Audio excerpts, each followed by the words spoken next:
my spot of tea. Hello and welcome to the King's Forum podcast show. Hi, Hannah. Welcome. Hi. Nice to have you back on the show. Thank you for having me back. Always welcome. So we're talking about our mental health experiences, kind of our journey to date, and kind of some of the challenges along the way. So, for instance, Hannah, what led you to seeking help and wanting to find a therapist? What was that? What got you to that point? Well, I'll dive right into it. I had suicidal thoughts since I was like probably 13 years old. And I knew that that's not healthy. And I was tired of wanting to kill myself and not having, like, I wouldn't do it. Like I would do like things, but I was too scared to like actually pull the trigger because I was also raised super Christian. So I was like, I don't want to go to hell. And also like, I just thought like how horrible my siblings' lives would be because they were like young kids at the time. They were much younger than me. So I was like, I would ruin their lives if I did that, you know? And so I was like, well, then the only solution is to get help because I can't live like this any longer, wanting to kill myself all the time. Like, it's just, and it's funny because, you know, life is fatal. Everyone does die in the end. But I just wanted to speed the process up because I was in so much pain, you know? So that's what really got me to seek help. And then also like just feeling depressed all the time. I was like, that's probably not, I don't want to say the word normal because there's no normal, but not healthy, you know, to a healthy way to live. Because I was like, there's got to be a solution. There's got to be more to life than just waking up every day feeling like you want to die, feeling like you want to kill yourself, feeling like nothing matters, like nothing I do matters, everything, like, you know. So that's what got me to seek out help. And yeah. Did you, just thinking about it though, did you seek the help yourself, or was it family and friends who thought, you know what, you should go and do this? Or did you come to this realization yourself and this thought, okay, let me just go and do this? Or was you kind of guided in that direction? That's a good question. When I first sought help is when I was like married, 20 something. And I don't honestly remember if I was guided to it or if I went to it myself. But I will say when I was younger, when I was like 8 years old, my Sunday school teacher, after having a chat with me one day, she suggested to my parents that I should probably seek a counselor and get some help. Now, in the Korean community, that is like, whoa, like my daughter's not crazy. Like, how dare you? And they're like, she's normal, you know, like she's fine, you know. But I really thank that Sunday school teacher because she was coming from a place of love, like not like, oh, something's fucked up with your daughter, more like, hey, she needs help because she's struggling, right? But like in the Korean community, and then also there's a lot of shame involved, like a lot of stigma. And also at the time being immigrants, I think my parents didn't know where to find this person that could help, like who, like trust issue, and where do you find a counselor? No health insurance, like so many things, factors went into it, you know? So they always kind of like just, I remember my mom talking negatively about that teacher, like, who does she think she is, like, to say that, like, you need help, like, you're fine, you know? But I think like when I got older, I think my ex-husband, I don't remember, I feel like he suggested like maybe I should get help because I think he felt like I can't help you, like I'm at the end of my rope, you know, like as a partner, he probably felt like helpless, like, Yeah, you know. I'm sure. I was just going to ask, how did that affect your relationship with your husband at the time? What was that like? Oh, we're gonna get into the nitty gritty. So I think it really was hard on him because I think as men, your natural instinct as a man is to protect and serve. And when you can't protect and serve, it's like you feel frustrated and you feel like, well, what can I do? But sometimes it's like, it's not that you're not capable, you're not equipped to, because we're not taught how to help people with mental illness. Like all of us there, that's why there's trained professionals, right? Yeah. The worst of the worst was when I was really suicidal. But suicidal was like, because I wasn't happy in my life, right? We were having one of our fights, and I still feel shame for this, but I drove off. I told him I'm gonna go kill myself right now. Wow. And then I'm like, because we had a fight, and that was my go-to like response as a mentally ill person. Like, I'm gonna kill myself because you're not listening to me, and you're not like, you're not hearing me. So I might as well just die. And the way that he would like say things were invalidating, and the way I took it as a mentally ill person is like, oh, then that means there's something wrong with me internally, and I should just die. That's the only solution. I can't fix it because there's something wrong with me internally. So I ran off, and he kept calling and calling and calling me. And it was like, I didn't answer. He ended up calling the police. So the police came to the house, and I like was like, fuck. So then the police talked to me on the phone. They're like, are you going to kill yourself? Because if you are, we're going to have to come find you and all this stuff. And then they're like, can you just please come back home and talk to your husband? When I got back home, outside, there was cop cars in the house. And there were 2 police officers, and my ex-husband at the time, he was fucking bawling. He was crying his eyes out. And I think that's like a moment that I was like, yeah, because I had never really seen him cry like that hard, but he really thought I was going to go kill myself. Like I had said that, like, but I wasn't really like, I felt like I was going to, but I knew I wouldn't, because I'm like, I was too scared to like actually ever pull the trigger, like, or do something. But like, he really thought like I was going to kill myself. And so the police like were like, look, if you're really going to kill yourself, we're going to have to do this thing called, I forgot what it is in America, but there's this like, once you're labeled that, like you have that label forever. Like I hear that. they put you under 72-hour watch. Yeah. And then you're labeled as somebody who tried to self-harm. So the police officer was nice. And he was like, look, I know sometimes when husbands and wives have squabbles, they say things they don't mean. So like, are you really trying to kill yourself, or is it something that you said in the moment? And I was like, yeah, no, I'm not going to kill myself, And so they left. But that was like probably the moment that I knew like, hey, there's something seriously wrong, because like, I didn't feel much. Like I was numb. I couldn't even feel bad for him crying. Like that's how numb I had been. I just knew that like, hey, I'm hurting this person. And with my mental illness is hurting them. And like, I think that was like a moment where I was like, okay, like we have to do something. Yeah, definitely. So there was a lot there, a lot you was going through, and that was your go-to in when having arguments, was to say, you know what, I'm going to go and kill myself, and I'm going to go and end it. That was your thing to go, that was your go-to thing that you would say. So I can imagine it was very difficult for him, and that he was kind of like, really, I'm sure he's so overwhelmed with what was going on, because obviously it's out of his control. Mm-hmm. Like, sees someone he loves is going through all of this. So yeah, it was a lot, I could imagine, for him, and a big strain on your marriage. Yeah, for sure. What about you and your mental health journey? Yeah, to be honest, as I've said in previous episodes I've done on my channel, is I've never been aware of mental health that as a thing, as something that people used to struggle with growing up in a West Indian household. It was, it was something that was frowned upon and seen as being crazy, and related to someone being in a mental institution in a straitjacket. So so the whole awareness and reality of it all, and how it affects you as a human being, was I never thought about it, or family and friends and the community I grew up in.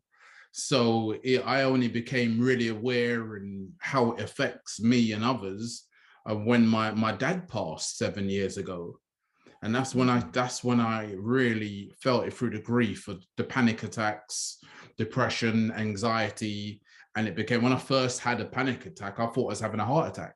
I didn't know. I didn't know what it was. I was wondering what was going on. How So old were you at the time? when I first felt it, so go back 7 years, so 37. So Mm, 36, 37. Um, when I first felt that. And I remember speaking to my brother who's a psychologist, and yeah, talking to him. I was like, what's this about? Because I'm not having a heart attack. I know that now, but initially I thought it was. And he goes, no, it's a panic attack. And that's when the awareness grew. That's when I mm, started really looking into it, mm. and really understanding kind of what we do as human beings and how our body protects us when we go Yeah. into flight or fight mode. And it's all about how our bodies protect us from feeling certain things. Is, that's our way of dealing with things. And the thing is, if we don't have that relationship with our bodies, this is the problem. If we're not listening to our bodies communicating to us, and Yes. we don't have that open relationship, this is what happens. It shows up through panic attacks, through depression, for anxiety. So it's important to be aware of these things, and that awareness helps me to manage it. So that was my first insight into my mental health journey, and realizing that, it's okay to cry. First of all, was the biggest thing with grief.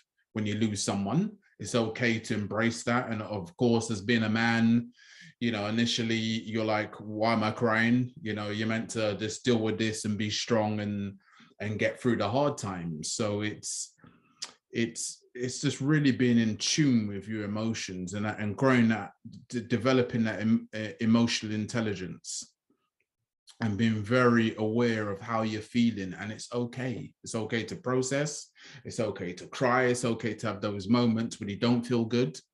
But the balance is, you make sure you don't dwell in it and just stay there, because as we know, life goes on. And unfortunately, you can't just stay in your thoughts, because it ends up becoming a dark place anyway, so it's not healthy. So it's about processing it to a point, and then realizing, okay, I did that, I had a nice cry today, then let me go on to the next thing that I need to get on with, because life goes on. We have to pay bills, we have to we have to thrive as human beings. So you can't just sit there and be like, oh yeah, it's the end of the world. Yeah, it's tough, but everyone goes through something, and you just have to find what's best for you in order to dealing with it healthily. Because the first thing initially, as human beings, when we're going through stuff, oh, we're fine, we can deal with it, I got this to get on with, let me distract myself, let me just get on with it, how much I'm working, and focus on something new. And all you're doing, this thing's just festering, this building up, this, it's growing. This pain is just growing there and eating at you while you're doing this, because you're not listening to your body. You're going with your mind. You're not connected to your soul at that time. So that's the awareness that grew. That's the biggest thing for me, is really staying in tune with your body communicating with you, and having that, building that relationship of communication, and having that open communication and understanding as well. Because you need to know what it's telling you, because it's speaking to you in a different way through emotions and how they show up when you go through things. Yeah, I hear you. I hear you. So I heard you saying, like when you're crying as a man, the first initial reaction is, why am I crying? I'm a Yeah. man. I should be able to handle this.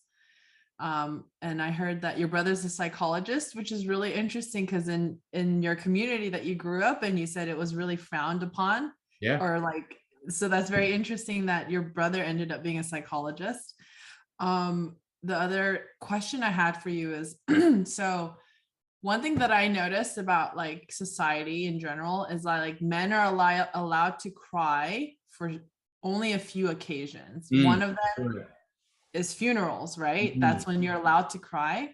So I wanted to ask you, at your father's funeral, did you feel okay crying, or did you still feel that initial like shame and like resistance?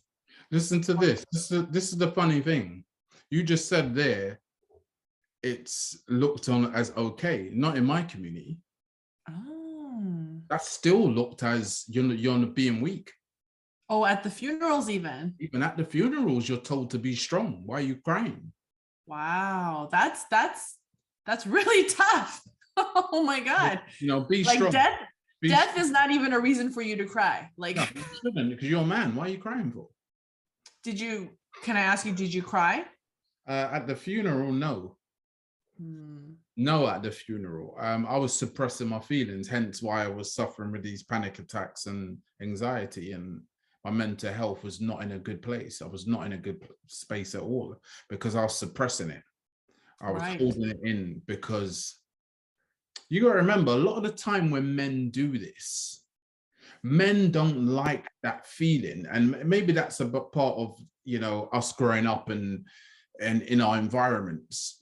It's not natural to us. Remember, it's uncomfortable feeling vulnerable and exposed. It feels like we're an open book. Yeah. It feels like we're letting anyone into how we feel and what we're going through, and we don't like that. Remember, we're meant to be protectors. Remember, this is all going back to like Stone Age and going back to primitive times. We're meant to be the hunters and going out to protect our other halves and our children, and you know, we are like the backbone of the family. We keep everything together. So these old thoughts in our makeup and our DNA, we feel like it's not a comfortable place to be in. I'm being weak if I cry. I'm being vulnerable in front of people. Some of them I don't know very well, cousins and that, and extended family. You know, am I going to be vulnerable in front of them? So that's the first thoughts when you feel like you're tearing up or you're getting it. You feel like, no, let me hold it in. Where do you, so like when you feel like tearing up, uh, now that you're more in tune with your body, like when you suppress it, where do you feel it in your body? Like that's what I'm Really curious good about. question. When I'm tearing up, where do I feel it? Or when I suppress it as well? Like both. Yeah. I'm curious. Because like It's for like a gut, me, it's like a gut feeling, a gut feeling. like a heart, soul. It's like a connection. There's something there. It's really Mm, deep. It's a like right deep, it's from a, I've never thought about that. It's a good question. Never there. thought about that kind of where I feel it, but it's all within that heart, deep soul. If you're, you know, if you're connected to that type of thing, that's where it feels like it's coming from. Mm. It So feels, like chest, maybe like yeah, your chest chest area. area Yeah, and your chest. stomach, chest and stomach. Yeah. Interesting. Yeah, because it's that nervous about feeling vulnerable. Even when you're on your own, you feel that. So it's that whole, why am I feeling vulnerable? So you still have those questions to yourself. And a lot of that's ego, male ego as well gets in the way there, because your ego is questioning why you're doing that, even when you're on your own. So even when I want to tear up, there's Mm-hmm. something questioning why I'm tearing up, even though I'm feeling sad. It's still like, why are you crying for? Right. You just have to ignore that and push that out of the way and say, look, let it go, because it's actually healthy to cry and Right. to let go of those, because your body's communicating to you. That's what it needs to do. That's kind of like, you know, a bit of, maybe it's clearing something, it's getting something out of your system, you know. Yeah. You know, that pain, it's kind of letting go of some of it. Obviously it's not the whole thing, but that's some of that pain that you've suppressed. So it's like a release. Well, like animals are naturally like basically a lot of this is trauma, like your father passing, that's a traumatic Yeah. event. And so like if you look at animals, whenever they have like a traumatic event, like they're almost eaten or something happens, they usually, like an antelope will shake like their body, right? Like they'll shake it off. They like finish the trauma there. They shake it off and then boom, they move on. As humans, we're not really taught that. So then we kind of hold it in the body. And then over time, the more you hold in, it shows up as disease, dis-ease, right? And like you said, you have to be in touch with your body. And I think crying is a good way of finishing the trauma or whatever emotion is coming up and feeling it, right? Um, a question I had for you is like in your community, because I'm not very familiar with the culture, but so like um you said that showing weakness is like a big no-no, right? And being vulnerable is a big no-no. Like how about, let's say, like how would it be if you brought like a guest and like, is because like I think most cultures, if you bring a guest, you want to feed them, right? You're trying to feed them, feed them, feed them. Like that's like a big thing. Hmm. And in my head the other day, I was thinking like, okay, if you, a fellow man, like your friend or a guy was hungry, you wouldn't shame him, right? You'd be like, oh, that's a natural thing. You're fucking hungry. I'll feed you. Come on, let's go eat some food. Like you're fucking starving. Like I'll feed you. But if like the same thing, if they have a emotional need, it's like, whoa, whoa, whoa, like, whoa, that's shameful. When it's literally the same thing as having hunger. It's a natural human thing to need and want food because we need it. And then emotional love and support because that's as humans, we need that, right? But it's funny how like if a guy's hungry, you'll be like, oh yeah, of course you're hungry. Like you're a dude. Come on, let's go eat. You're But going, if you're like have an emotional need, like like, it's just interesting how we differentiate that. but And as I it's said, it goes way back. yeah, but they're both basically the same Yeah, but human basic needs. this is all like it's about us unlearning these things as we evolve as people. So you've got to unlearn this because it doesn't serve you well. Right. So you look at that, you analyze that, and that's what I like about people. I've always friends over the years saying your best times are when you're young. When you're young, you're at school, you have fun, and you're not tied to it. I disagree. I think the best time is now. What I really hated about that was you didn't know yourself. I hated that feeling of not knowing what you really want and not knowing what makes you happy, not knowing what, I don't know, just kind of knowledge the world as a whole and the importance to us as human beings, and the importance of what we do on a day-to-day basis and how it affects others. Just being really self-aware and thinking about others and everything we do. And I as a kid, I hated that whole vulnerability all the time of not knowing and kind of at times following the herd, and then it leads you down this path. How did I even get here? This isn't me. That realization of I just done that because I thought it would make my group of friends happy. I would fit in and not be an outcast. And the whole thing now is kind of like you're your own person. So Right. you are you, and it's kind of like if people don't go along with that, then they're not worth your time anyway. So it's that feeling, that assurance, that self-assurance, self-awareness, and that comfortability, being comfortable with yourself and being sure of yourself. And I prefer me in this space now than when I was younger, because a lot of the things I did, the girls I dated, the jobs I took, the clubs I went to, the music I listened to, was all because my friends were doing it, not because that's what I wanted to do, because I was trying so hard to fit in and be accepted. Yeah. And I remember having a conversation in another episode I did about it was a lie for me. I was living a lie for a very long time in my life. You weren't authentic. Not all. I wasn't authentic until I got into my late 20s or something. Did I actually, even when I was studying at college and things like that, I was still pretending to be someone that I wasn't, just to fit in. I grew up in a rough neighborhood and went to a rough school. So I was always an emotional child, but I couldn't show that. I had to always pretend I was tougher than what I was just to fit in. Date certain girls. I hang around with this group to fit in. These weren't the people I wanted to be around, but it protected me. It was like my survival mode. Yeah, you did what you needed to survive. There's no shame in that. So, but I look back at that. Yeah, you're right. There's no shame in it. But you kind of look back and think, oh, you know what? I did that that wasn't really me. So when people say, oh, he was such a cool guy at school and all this stuff, and I was just like, you know what? That wasn't even me. I was just pretending.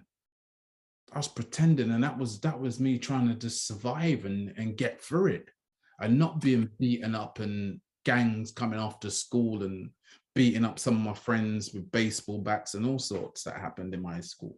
So it was a horrible, violent school I went to, an environment. So I did what I did, and through my I can say football or soccer here because I'm speaking to American. Through that, because I was really good at it, football slash Oh, soccer. okay.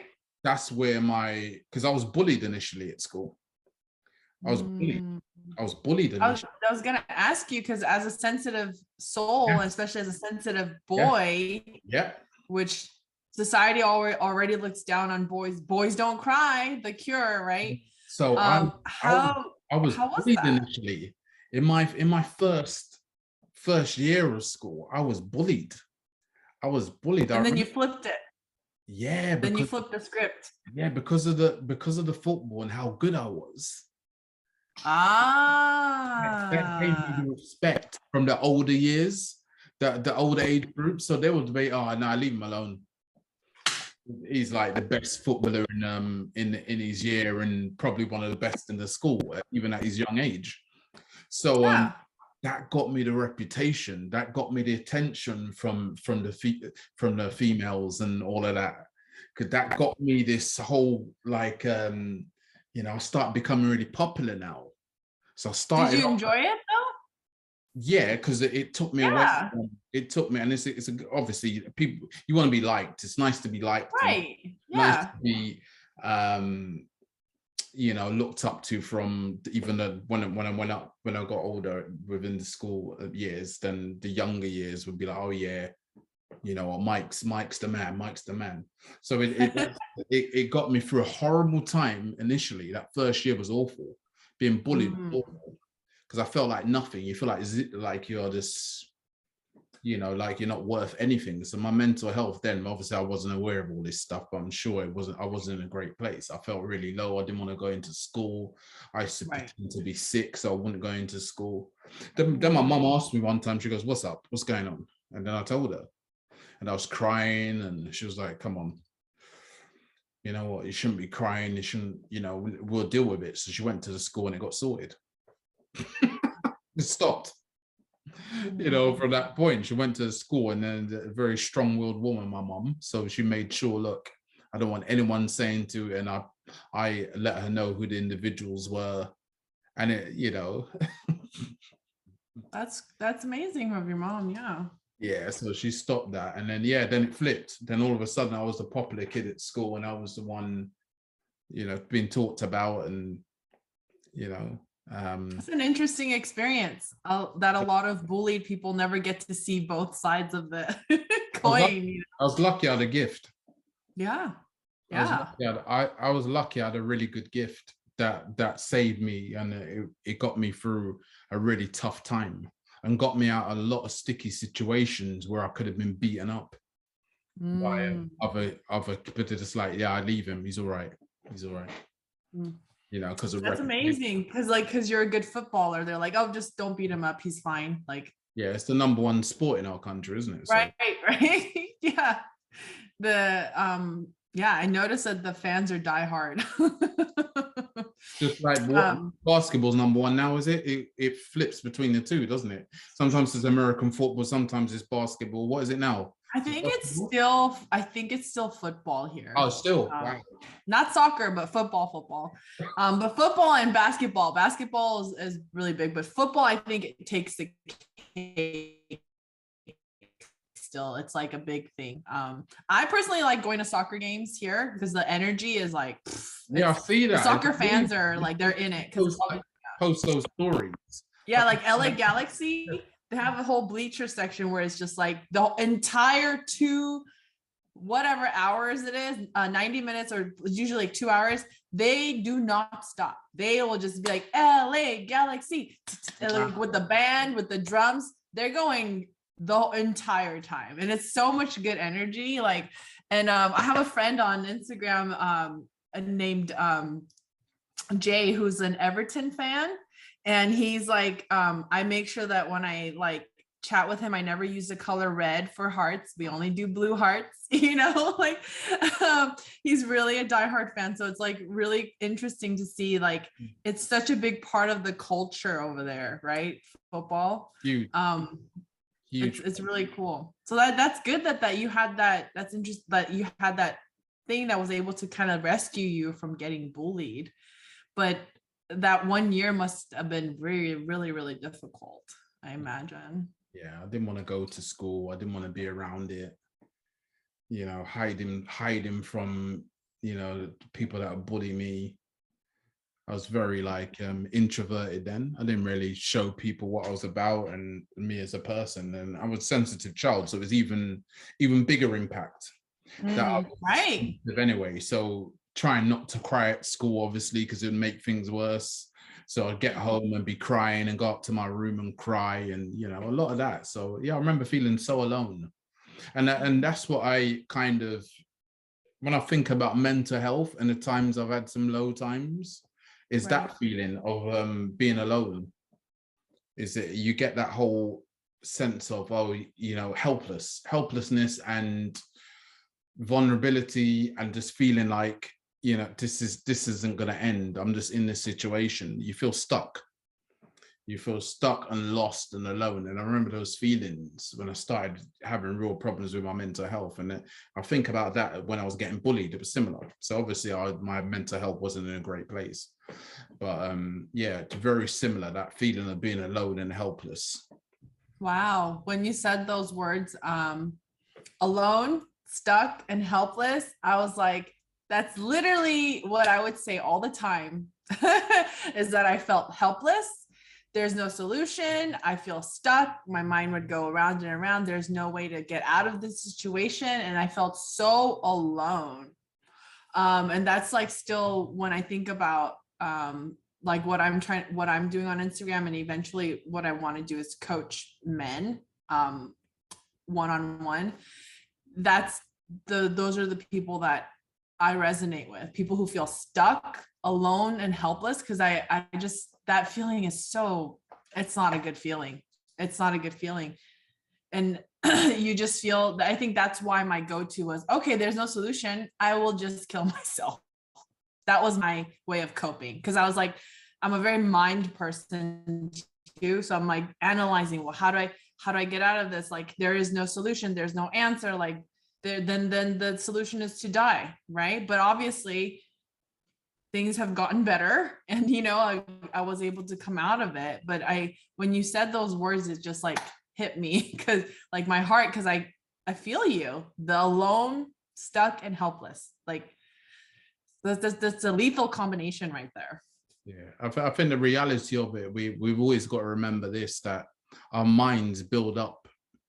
They build things up to being such huge things, such huge obstacles to overcome. Mm-hmm. That I got a picture in my head when I mentioned those words to you as well. Was the world, it feels like there's no one else in it, and you're kind of, and I go back from being a child and kind of those thoughts of kind of just helpless and wondering, you know, like 28 days later, there's no one around and it's just you in the world. And that's how mental health feels like to me. If I get that low, it's kind of like there's no one else. Where's everyone else to help? And it's not the case, but you get so in your head, and it's kind of that image in your head. It's kind of just get out of that, because you know, that's not the reality. There are people to help you, and people that are going through similar things. And that was one of the reasons I built the YouTube channel. I'm doing Instagram lives now every week. It's one of the reasons I did that. I wanted to put out meaningful content, just like you do, which is great. And I think, just going back, because I had a thought and let me not forget about it. I think you'd be great at, you know, helping men with mental health and their problems. And yeah, I think that's great. I think that's a calling of yours, because of your personality and you've been through similar things. I think that'll work. I think a guy would like that, because you're almost the opposite to how they're feeling. So, because you're upbeat. I know you're human, you have your times you're not, but most of the time I interact with you, you're full of life and you know, energy, and they can feed off that. And that's what you need. You need someone who can uplift you. You're in a quiet, lonely space, so it's nice to speak to people that give you energy and they give you life. You know, so I think you'd be great at doing that. But yeah, that's what yeah. No, I thought I'd mention that, and that's important to tell people how you feel. I try and do that more often. Is when I think of it, let me just say it, because then I'll forget, and then it will go, and then there's a later time. I say that to her when I spoke to her last.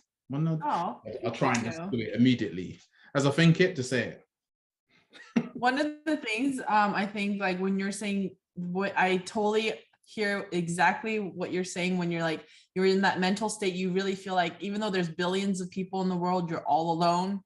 Like there's nobody out there who, the way I think about it is like, nobody gets me, nobody sees me. They don't recognize my problems. They don't understand how it works in my brain. And the worst things were when people would tell me like, cheer up, it's not that bad. Or, you know, things will get better. Like when they tried to like cheer me up, it made me feel even more alone and more unseen. Cause I'm like, or like when they, especially when they would say like, it's not that bad, or like, you know, like it's in your head. Of course it's in your head, but in that moment, you know, it's like, I just want someone to kind of like sit here with me and be here with me in the shit, you know, like I'm sitting in shit right now, and I probably know I'm sitting in shit and I probably can get out, but at the moment it feels like I'm stuck in this shit. Like I can't, like my glued to this shit. And so when somebody comes along and says, hey, like, you know, you can just stand up, I'm like, please, like, you know, but when somebody comes along and they're like, hey, what's going on? You know, like, what's up? And you're like, well, I'm stuck in this shit. And the person's like, knows, obviously you can stand up, but like, oh, you know what? Here, let me sit in the shit with you. And they just plop down and you sit in the shit together. And like, that's what I describe my best friend as, is like, she came over when I was sitting in shit, in my own shit, which I could get out of. And I was building it up in my head that like, I am stuck to this shit. I'm super glued to this shit. Like I cannot get out of it. The stench is everywhere. And she was just like, oh, I'll sit here with you. And I think that's a lot of what true mental health healing is about just experiencing and letting ourselves experiencing and allowing, like you said, your body, listening to your body. But it helps so much when you have someone who's like, I see you. Like, I see you, I hear what you're saying, and you're validated. How you feel is 100% valid. How, like, your emotions are always valid. And then once they process it, then we can get to the step of, okay, let's look at how the mind has built up the story to be way worse than it is. But the initial first step, I think, is like, letting someone know, like you said in the very beginning, it's okay not to be okay. And it's okay. Like, it's okay. Right. I think that was like the life-changing moment. Like the reason my ex-husband and I would get into those arguments and I would go to, I need to kill myself, is because he would be like, I don't understand you.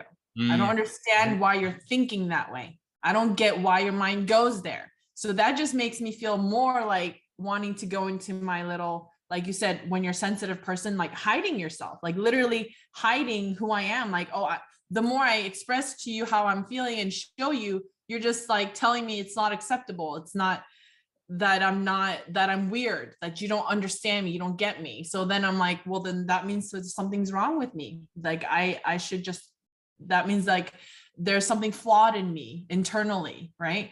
But that's not the case. And I've learned that. And I think that's where a lot of people that are struggling with mental illness, I think they can relate to that, of like, it's an internal thing. Like I'm this way forever. Like I'm permanently, or I was born this way, but when most of it is just unprocessed emotions. That's it. The other day, I just learned about how do you actually feel your feelings. Like this girl was talking about therapists. She's been going to therapy for years and they always say, feel your feelings, but they don't exactly tell you step-by-step process. And the step-by-step process is so easy, which is like, the first thing is identify the feeling. What's the feeling? Name it, right? Anger, sadness, grief. What is it, right? You name it.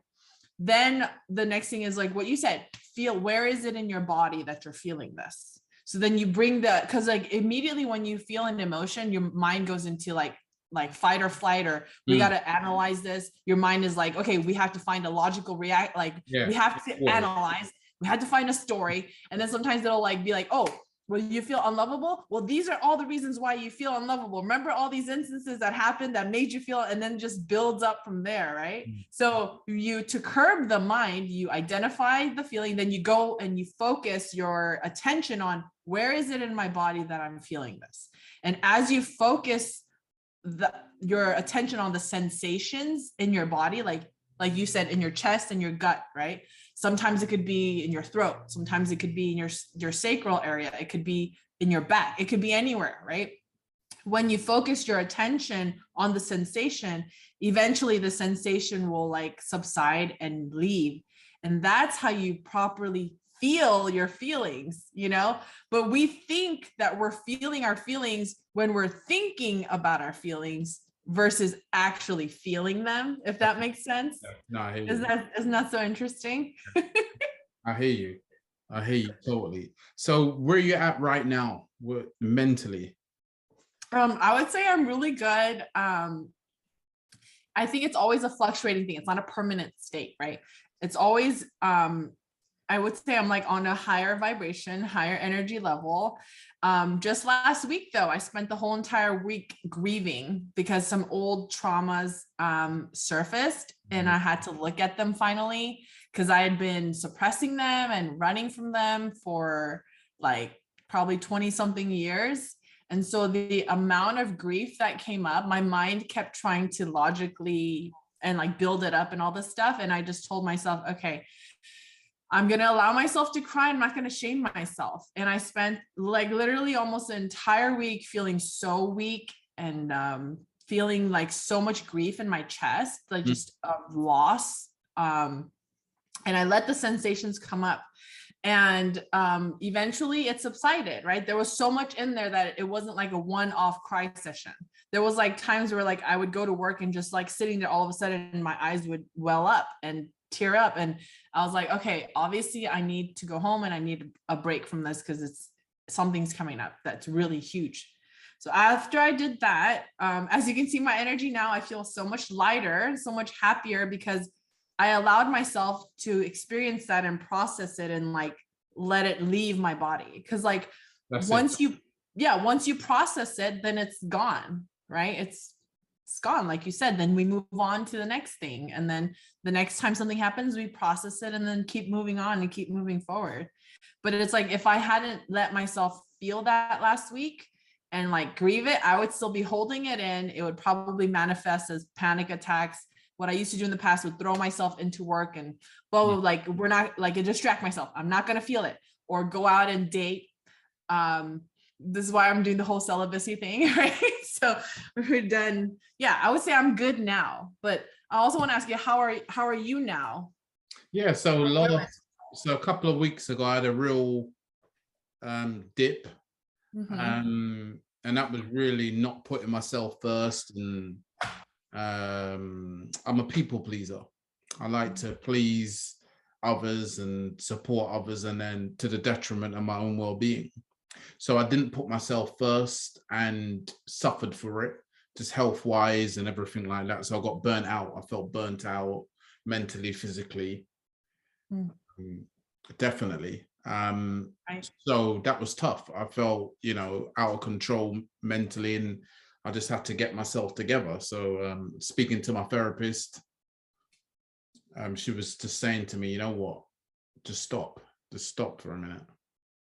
And I'm like you, my mind's always thinking. I'm got one of those minds as well. I'm constantly coming up with ideas for things and pushing myself and like, do this, do that, do that. But in that time, still help others, still help family, still help friends, still do this, blah, blah, blah. So there's a lot going on. It's just like my body just got to that point where you just pushed it too far. Right. So, I was getting panic attacks and the anxiety again and feeling depressed. So it was like, no, let me start putting myself first. So I just slowed down, stopped everything, and I didn't do any podcasts. I didn't, I wasn't on the normal stuff of chasing guests to get on the show and stuff like that. Stopped everything and just chilled out and just said, look, nope, it's me time. Not doing much. When people were asking, I was like, nope, I'm not doing anything. Not doing anything this week. Just going to work, coming home, chilling. I'm not doing anything.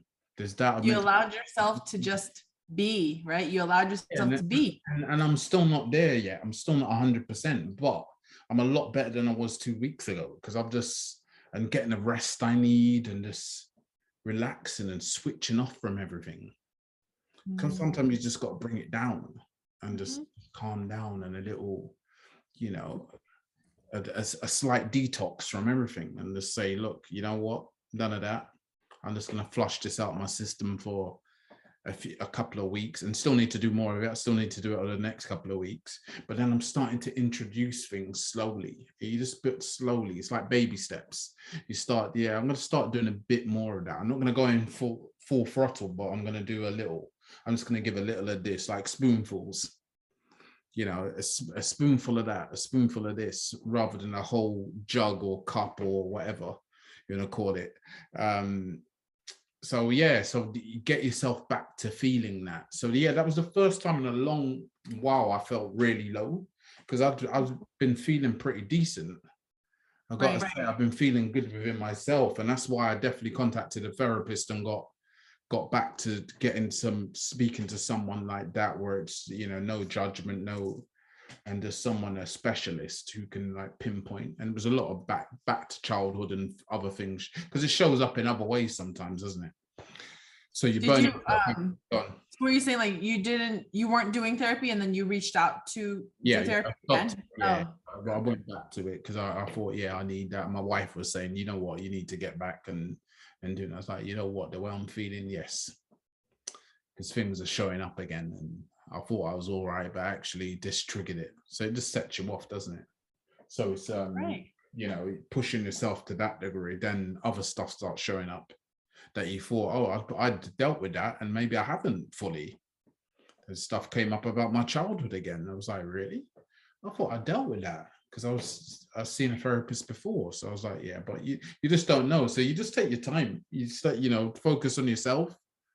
Because you want to be a people pleaser and help others, but you got to put yourself first. You got to be selfish. It's not. People think that's a negative word, but it's not. It's a positive because listen. If you don't help yourself first, you can't help others. Don't do it the other way around and help people before you help yourself, because then you're going to see how it shows up and how it affects your mental well-being. And it's like in airplanes, they tell you to put your own oxygen mask on first before you put on your kids, right? Because if you can't breathe, how are you going to help anybody else? Yeah. Right. Yeah, it's classic, and that's the way. And now I'm just getting there. So I'm building everything up again. Hence why we're doing a podcast and starting it back up this week. And slowly, it's the end of the year and getting back into my groove and getting my groove back. Right. What you remind me so much of myself too, because I would say I'm a human doing, not a human being, because I don't know how to just be. I have to always be keeping busy, helping people, helping this, always thinking about how can I help them and this, like you said. And I see so much of that in you, like how I always think to myself, like, I know every day I'm going to get a message from Mike because he always looks through my stories and he always makes sure to like give me feedback. And I'm just always like floored, like, how do you find the time and energy to do that? And I really appreciate that. And I think I've told you before too, that I see that you care a lot. But I also sometimes wonder, like, when does he relax or rest? Like when does he get a chance to just be? But you know what?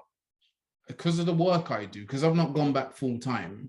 That's the story for another time about me getting COVID and long COVID and all that stuff. So my health's not there anyway, physically, because I have more time. So what I do, I use that time to support people I like, people I think are doing good in this world and making a difference. So I use that time because I know it can make a difference to someone, just saying, you know, I love that post. I appreciate what you're doing, because, you know, as you talked about earlier, you just want to be seen. So I'm trying to show you and the other people I support and friends and followers that I see you. We appreciate you. Oh. And we see you too. Oh, thank you very much. I see you. I need to start seeing myself. Start looking in the mirror. Yeah, you know what, that's another chat I would love to have with you about all the stuff that came up, the childhood stuff, because when some of the stuff you say is literally word for word what I've said to people, which is like, I thought I already dealt with it, why is it coming back up? But it's like onions, right? We're like onions, we have layers, and it's not like a one incident is like this. It's like, I think of it as a spider web. Because of that incident, so many things of our life, so many aspects are tied to that incident. And so it's like, oh, just because I like revisited once might not necessarily be that it's healed yet, because it has so many reaches, right? But it's like, once you do heal that core, so many things could instantly, immediately also like shift. And yeah, this year I've said that so much to my coach. I'm like, I thought I already dealt with this shit. Why is it coming back up? You know, like I just dealt with it. Like, why is it coming back up again? But each time I felt that I like deal with it, or I allow myself to feel the feelings, the energy seems to get less and less. Like the energetic charge with that memory or that trauma, it dissipates more and more. But the funny thing is, like, I'm kind of an impatient person because I like things fast. I do it, say it, active, on. So I'm like, okay, I cried about it today. How come tomorrow I'm not like this brand new person? You know? And I've noticed over the coaching sessions, like it takes a little bit of time for it to assimilate to my body. You know, like my mind knows we've dealt with it, but my body's catching up and assimilating. And it takes sometimes, like after a week, I'm like, why am I still feeling shitty? And then all of a sudden it's like, oh, it's gone. You know, it's like the body is like the slowest to catch up. Our mind is so quick. That's right. No, definitely. That's what it is. Yeah. We're already there, but your body's like, hey, we gotta relax. Catch up. Yeah. But like everything you said, I am like, you took the words out of my mouth. I feel like you're in my brain. And I'm just like, I feel you. I feel you 100%. Nice to know. Yeah. And let's round this up. Okay. Where can people find you, Hannah? I'm on Instagram and TikTok. Hannah Ask Yes is literally how it sounds. HANNAHASKYESS. And I just like to share what I learned. Inspirational content is what I put out to brighten your day, sometimes help you think about things in a different perspective that might change your life. Who knows? Thank you very much again. And people, please like, share, and subscribe the video. Thank you very much for watching. Thank you, Hannah. See you later.